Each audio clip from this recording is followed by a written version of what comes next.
আসসালামু আলাইকুম।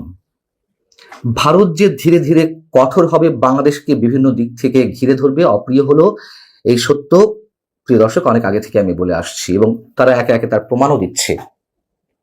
এখন ভারত যা করছে তার পাল্টা প্রস্তুতি আমাদের কি? ভারতের পশ্চিমবঙ্গের বিজেপি নেতা দিলীপ ঘোষ তিনি মন্তব্য করেছেন গত রোববারই যে ভারতের সঙ্গে টক্কর দিলে বাংলাদেশ বাঁচতে পারবে না।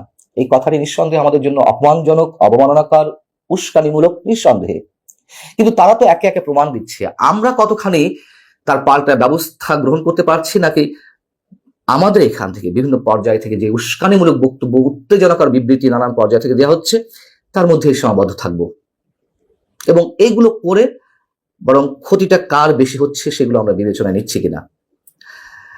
ভারতের যে সবশেষ পদক্ষেপ আপনারা জানেন যে এর মধ্যে তারা ঘোষণা দিয়েছে বাংলাদেশের তৈরি গার্মেন্টস পণ্য এবং প্রসেসড ফুড এগুলো এখন থেকে আর কোনো স্থল বন্দর দিয়ে ভারতে ঢুকতে পারবে না। শুধুমাত্র মুম্বাইয়ের নভোসেবা যে সমুদ্র বন্দর এবং কলকাতা সমুদ্র বন্দর দিয়ে ঢুকতে পারবে এবং এই সিদ্ধান্তে নিঃসন্দেহে বাংলাদেশের গার্মেন্টস পণ্য রপ্তানিতে বড় একটি ধাক্কা লাগবে। রপ্তানিকারকরা তাদের তাৎক্ষণিক প্রতিক্রিয়ায় যে বিষয়টি বলছেন তা হচ্ছে ভারতের এই বিধি নিষেধ দেশের রপ্তানি খাত ক্ষতিগ্রস্ত হবে। 2023-24 অর্থ বছরে বাংলাদেশ থেকে ভারতে প্রায় $157 কোটি পণ্য রপ্তানি হয়। এর মধ্যে পোশাক এবং প্রক্রিয়াজাত খাদ্য পণ্য বেশি। এখন ব্যবসায়ী বলছেন যে স্থলবন্দর দিয়ে আমাদের এই পণ্যগুলো ভারতে পৌঁছতে 3 দিন লাগতো, সেখানে সমুদ্র বন্দর ব্যবহার করে এই পণ্যগুলো সে দেশে নিতে 2 সপ্তাহের বেশি সময় লাগবে এবং খুব স্বাভাবিকভাবে এতে সময় বেশি লাগবে, খরচ বেশি লাগবে। অতএব এটি নিঃসন্দেহে এই প্রতিযোগিতামূলক বাজারে বাংলাদেশের জন্য একটি ভয়ঙ্কর বিপদ সংকেত। ভারত যে সিদ্ধান্তটা নিল সেটিকে তারা নিজেরাই বলছে এটি হচ্ছে রেসিপ্রোকাল অ্যাকশন, অর্থাৎ পারস্পরিক প্রতিক্রিয়া। কেমন? মানে যেমন আমরা যদি বলি যে গত 8 এপ্রিল ভারত তার ট্রান্সশিপমেন্ট সুবিধা বাংলাদেশের জন্য বাতিল করেছিল। বাংলাদেশ প্রথমে বলেছিল এতে আমাদের কিছুই হবে না, কোনো ক্ষতি হবে না। পরবর্তীতে বাণিজ্য উপদেষ্টা নিজে জানালেন যে এতে আমাদের বাৎসরিক ক্ষতি 2000 কোটি টাকা। এবং তার পরবর্তীতে 15 এপ্রিল আমরা কি করলাম যে ভারত থেকে সুতা আমদানি বন্ধ করে দিলাম। সুতা উৎপাদন আমরাও করি, আমাদের যথেষ্ট পরিমাণ স্পিনিং মিল রয়েছে, কিন্তু এই বিষয়টি আমাদের নিট খাতে যে ক্ষুদ্র এবং মাঝারি শিল্প উদ্যোক্তারা রয়েছেন তাদের জন্য নিঃসন্দেহে অনেক বেশি ক্ষতির কারণ। তার কারণ প্রতি কেজি সুতা ভারত থেকে আমদানিতে মোটামুটি 20 থেকে 30 সেন্ট খরচ কম পড়তো। অতএব ক্ষুদ্র ও মাঝারি বিক্রেতারা তারা ভারত থেকে সুতা আমদানি করতেন।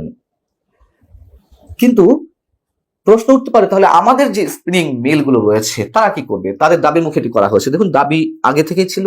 এটি অনেকেই বলেন যে এটি এক ধরনের চ্যালেঞ্জ থেকে এটি করা হয়েছে। এর সত্য মিথ্যা নিশ্চয়ই কেউ সহজে স্বীকার করতে চাইবে না। তবে স্পিনিং মিল মালিক যারা রয়েছেন তাদের উৎপাদন বাড়াতে বা তাদেরকে লাভজনক পর্যায়ে নিতে নিশ্চয়ই অন্য কোনো পদ্ধতি ছিল, সেদিকে সরকার তাকায়নি। এনবিআর এর এক কলমের খোঁচায় সেটি বন্ধ হয়ে যায়, ভারত থেকে স্থল বন্দর দিয়ে সুতা আমদানির বিষয়টি। এদিকে কি করা হচ্ছে? এদিকে ভারতের উত্তর পূর্ব রাজ্যগুলোর জন্য পণ্য পরিবহনে বাংলাদেশের উপর দিয়ে যে নির্ভরতা ছিল সেটি কমাতে ভারত নতুন উদ্যোগ নিয়েছে। সেটা হচ্ছে মেঘালয়ের শিলং থেকে আসামের শিলাচর পর্যন্ত 166 কিলোমিটার পথ তারা সম্প্রসারিত করছে এবং এর মধ্যে দিয়ে একদিকে তারা ভারতের 7 সিস্টার্স যে রাজ্যগুলো সেগুলোর সঙ্গে কলকাতার সরাসরি যোগাযোগ স্থাপিত হবে, অন্যদিকে এই রাজ্যগুলোর সঙ্গে মিয়ানমারের কানেক্টিভিটিও বাড়বে।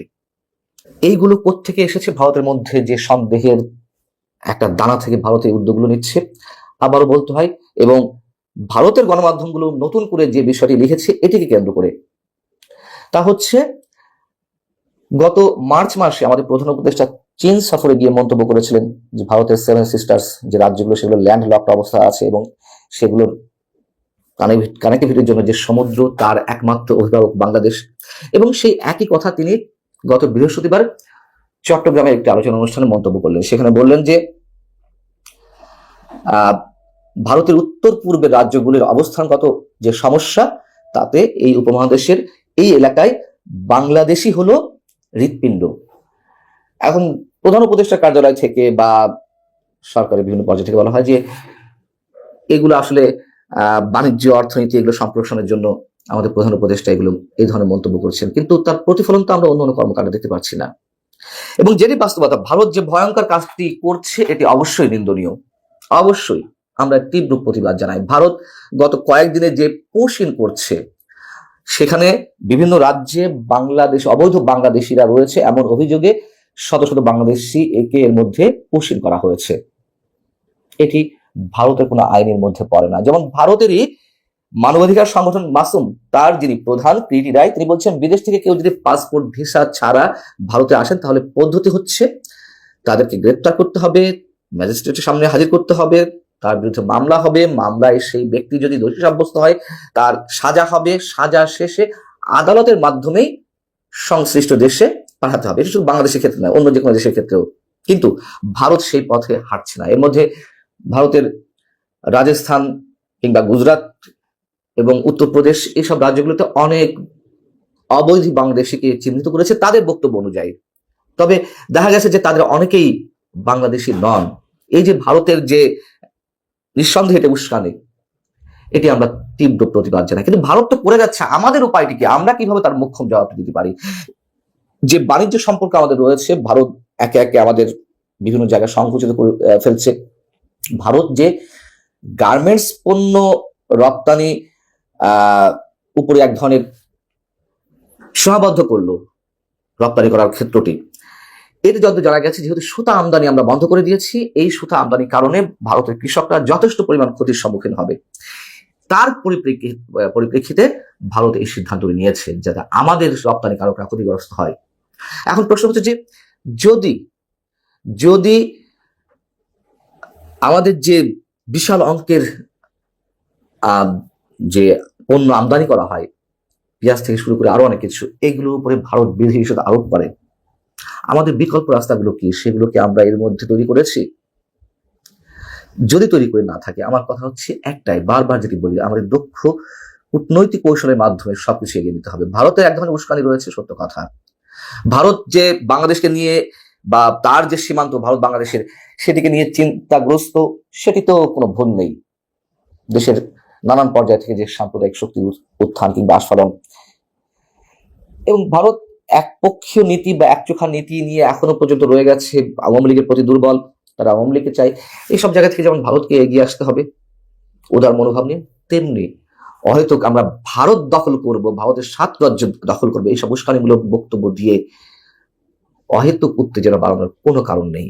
সেটি সরকারের শীর্ষ মহল থেকে শুরু করে সরকারের যারা পরোক্ষ এবং প্রত্যক্ষভাবে স্টেক হোল্ডার হিসেবে পরিচিত, তাদের বিভিন্ন অবস্থান থেকে আমরা এই ধরনের বক্তব্য পাচ্ছি।